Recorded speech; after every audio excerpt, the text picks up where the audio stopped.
കുട്ടികൾ നമുക്ക് കാണാം. നമ്മൾ ആദ്യം പറഞ്ഞ പോലെ ഈ ഇല്ലസ്ട്രേഷന്റെ കാര്യമാണ്. നമുക്ക് ആ റിപ്പോർട്ട് കണ്ട ശേഷം വേഗം മടങ്ങിയെത്താം. എം ജി മുതുൻ ഇന്നലെ ഇല്ലസ്ട്രേഷന്റെ ഒരു റിപ്പോർട്ട് തയ്യാറാക്കിയിരുന്നു. അതിലെ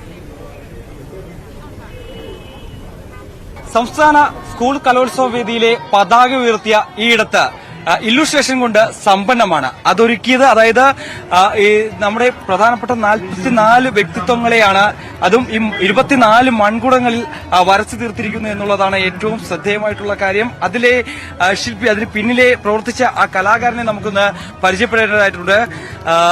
ആശ്രമം സന്തോഷ്, സ്വാഗതം ചേട്ടാ. എങ്ങനെയാണ് ഈ ഒരു പിന്നിലേക്ക് ഇത്തരത്തിലുള്ള ഒരു ആശയത്തിലേക്ക് വന്നത്? ഇതിന്റെ സംഘാടക സമിതിയിലെ സ്വീകരണ കമ്മിറ്റിക്കാർ എന്നോട് ഈ കൊടി ഉയർത്തുന്നതിന്റെ ഭാഗമായിട്ട് എന്തെങ്കിലും ഒരു ആർട്ട് വർക്ക് ചെയ്യണമെന്ന് ആവശ്യപ്പെട്ടു. അപ്പോഴാണ് അത് വ്യത്യസ്തമായിട്ടുള്ള ആശയം ആയിരിക്കണമെന്ന് പറഞ്ഞതിന്റെ അടിസ്ഥാനത്തിൽ ഞാനിത് കണ്ടെത്തുകയായിരുന്നു. അങ്ങനെ ഇത്തരം ഒരു പ്രോജക്റ്റ് അവരോട് അവതരിപ്പിച്ചപ്പോൾ അവരത് ചെയ്യാൻ താല്പര്യം പ്രകടിപ്പിക്കുകയും അങ്ങനെയാണ് ഇത്. അതായത് നമ്മുടെ കൊല്ലത്തിന്റെ സാംസ്കാരിക പാരമ്പര്യത്തിൽ നമുക്ക് എല്ലാ തരത്തിലും അഭിമാനമായി തീരുന്ന ഈ മഹാന്മാരാണ് ഇവരെല്ലാം. അവരെല്ലാം മൺമറഞ്ഞു പോയി. ഈ മൺമറഞ്ഞു പോയവരുടെ രേഖാചിത്രങ്ങൾ മൺകുടത്തിലാണ് നമ്മൾ രചിച്ചിരിക്കുന്നത്. ഇത് സെലക്ട് ചെയ്യാൻ, അതായത് ഓരോ വ്യക്തിത്വങ്ങളെ സെലക്ട് ചെയ്യുന്നതിന് അതിനെന്തെങ്കിലും മാനദണ്ഡങ്ങൾ ഉണ്ടായിരുന്നു?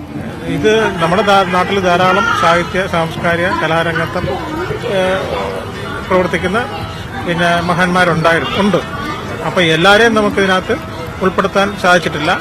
എങ്കിലും പഴയ തലമുറയിൽ തൊട്ട് ഈ അടുത്ത കാലത്ത് മൺമറഞ്ഞു പോയ കുണ്ട്ര ജോണി വരെ ഇതിനകത്ത് നമ്മൾ ആലോചിച്ചിട്ടുണ്ട്. ഇതിന് പ്രധാനമായിട്ടുള്ള ഒരു ഇതിനകത്തുള്ള പ്രധാന ഒരു വ്യത്യാസം എന്താണെന്ന് വെച്ച് കഴിഞ്ഞാൽ, നമ്മുടെ കൊല്ലത്തിന്റെ എല്ലാവരുടെയും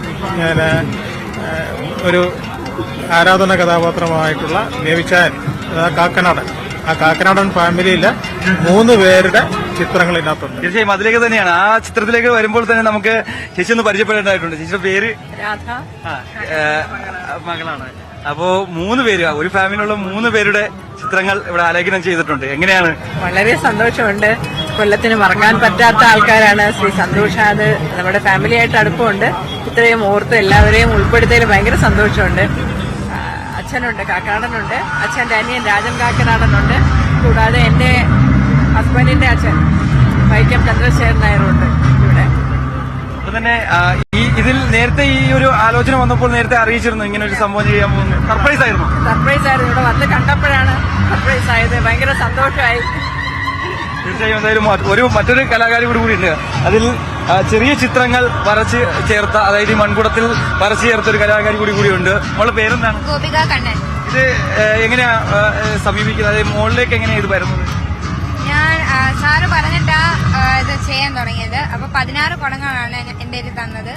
അപ്പം എന്റെ കൂട്ടുകാരെ സ്വാഗതം ചെയ്യുന്ന രീതിയിലാണ് ഞാൻ ചെയ്തത്. കുട്ടികളുടെ പ്രതീകമാക്കിയാണ് ചെയ്തത്. സാറിന് ശിക്ഷയാണോ? ആ, എന്റെ ടീച്ചറാണ്. എത്ര കാലമായിട്ട് പഠിക്കുന്നു?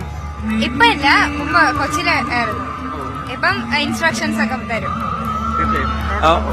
കലാകാരനാണ് ഷാജു സ്വാമി. ഷാജു സ്വാമി മങ്ങാട്. എന്നോടൊപ്പം ഈ കലാരംഗം ഇതിനായി പ്രവർത്തിച്ച മറ്റൊരു കലാകാരൻ റോഷൻ ജി. ഇത് രണ്ടും തിരുവനന്തപുരം ഫൈനാൻസ് കോളേജിൽ നിന്ന് പഠിച്ചിറങ്ങിയിട്ടുള്ളവരാണ്. ഇതിലുണ്ടായിരുന്നു. എങ്ങനെ തോന്നുന്നു ഇത്ര ഒരു എക്സ്പീരിയൻസ്? വളരെ നല്ലതായിട്ടാണ് തോന്നുന്നത്. കാരണം ഈ ആധുനിക കലാസങ്കല്പങ്ങൾക്ക് രൂപപരമായ ആശയപരമായൊക്കെ ഒട്ടനവധി മാറ്റങ്ങളും ചർച്ചയൊക്കെ നടക്കുന്ന ഈ സമയത്ത് കേരളത്തിന്റെ സംസ്ഥാന യുവജനോത്സവത്തിൽ ഇത്തരം ഒരു ഇൻസ്റ്റലേഷൻ എനിക്ക് തോന്നുന്നു സ്കൂൾ യുവജനോത്സവത്തിന്റെ ചരിത്രത്തിൽ തന്നെ കേരളത്തിൽ ഇത് ആദ്യമായിട്ടൊന്ന് അവകാശപ്പെടാമെന്ന്. തീർച്ചയായും. എന്തായാലും 1.5 പതിറ്റാണ്ടിന് ശേഷം കൊല്ലത്ത് ഈ കലാ കൗമാരവേദി ആകുമ്പോൾ അവിടെ മൺമറഞ്ഞു പോയിട്ടുള്ള കലാ സാംസ്കാരിക സാഹിത്യ രംഗത്തു നിന്നുള്ള പ്രമുഖരുടെ ചിത്രങ്ങൾ ആലേഖനം ചെയ്തിരിക്കുകയാണ് എന്റെ ഈ പിന്നിൽ നമ്മൾ കണ്ടുകൊണ്ടിരിക്കുന്നത്. വളരെ സന്തോഷത്തോടു കൂടി തന്നെയാണ് കാക്കനാടൻ ഉൾപ്പെടെയുള്ള ആളുകളുടെ മക്കൾ ഉൾപ്പെടെയുള്ളവരുണ്ട്. അവരുടെ കുടുംബത്തിലെ 3 പേരുടെ ചിത്രങ്ങൾ ഈ മൺകുടത്തിൽ ആലേഖനം ചെയ്തിട്ടുണ്ട്. ക്യാമറമാൻ വിനോദ് കുമാറിനൊപ്പം എം ജി മിഥുൻ, ന്യൂസ് 18 കൊല്ലം.